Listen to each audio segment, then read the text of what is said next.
صاحب کی آواز ہو گئی اور میں سمجھا کہ یہ بھی صاحب گر گئے. جو ہی میں نکلا تو مجھے حضرت نے کہا کہ وہ یہ بھی صاحب مر گئے.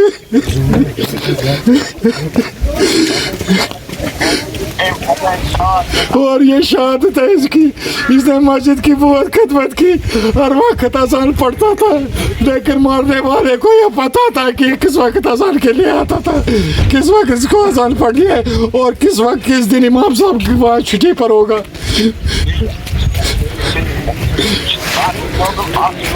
اور گورنمنٹ سے ہم اپیل کرتے ہیں اس قاتل کو بل بورڈ نکالا جائے. بل بورڈ یہ ملٹنوں کا کام نہیں ہے سر. میں بات کہوں گا آپ کو, ملٹنوں کا کام نہیں ہے. یہ سری نگر بھی جاتا تھا, سال بھر یہ باہر ہی رہا کرتا تھا اور کسی کی طرف اس کو کوئی تکلیف نہیں پہنچی. لیکن پتہ نہیں کون بدبخت ایسا ملایا گاؤں میں, گاؤں کا تھا باہر کا تھا, نہیں کسی کے ساتھ اس کی کوئی وابستگی تھی کچھ تھا, لیکن پھر بھی اس کو گولی کا نشانہ پڑ گیا. یہ پلانڈ ہے کیونکہ اس کو پتا تھا, کیونکہ امام صاحب سیٹرڈے کے روز گھر جاتے ہیں اور اتوار کے واپس آ جاتے ہیں. اتوار کے روز واپس. ڈپارٹمنٹ میں ایس ایس پی تھے, میں اس کا چھوٹا بھائی ہوں. تو ریٹائرمنٹ کب لی تھی؟ 2012 میں. 2012 میں. تو آج یہ گھر پہ ہی تھا یا گھر میں ہی تھا؟ گھر میں ہی تھا. سویا تھا, میری اذان کا ٹائم تھا, میرا بھائی اذان دے رہا تھا.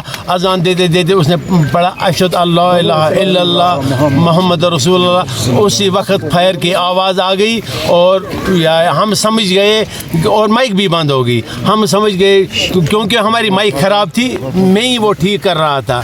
اچھا میں نے سوچا مطلب یا کچھ پرابلم ہوئی ہوگی مسجد میں یا کچھ.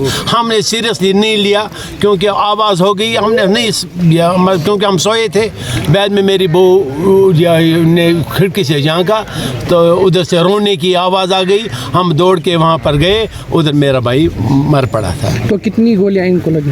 لگ بھگ 6 زخم ہے اس میں, 6 زخم اس باڈی میں ہے. کیونکہ ابھی میرا بھتیجا اقبال احمد میر نے یا میت کی فوٹو لی تھی, ہم نے اس پہ دیکھا کہ لگ بھگ 6 سوراخ تھے.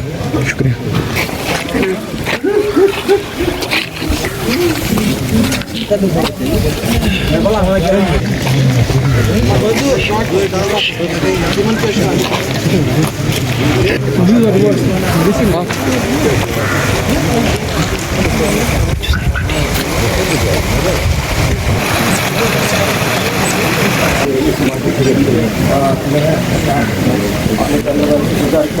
تھوڑا سا پین کر کے دکھائیں. یہ مسجد شریف کی جو کھڑکیاں ہیں, حالانکہ آپ دیکھ سکتے ہیں کس طرح جو ہے یہاں سے اس کھڑکی سے جو ہے بتایا جاتا ہے کہ اس کے ساتھ ساتھ دیکھا جائے یہاں پہ پوری طرح سے جو ہے مشتبہ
Kaç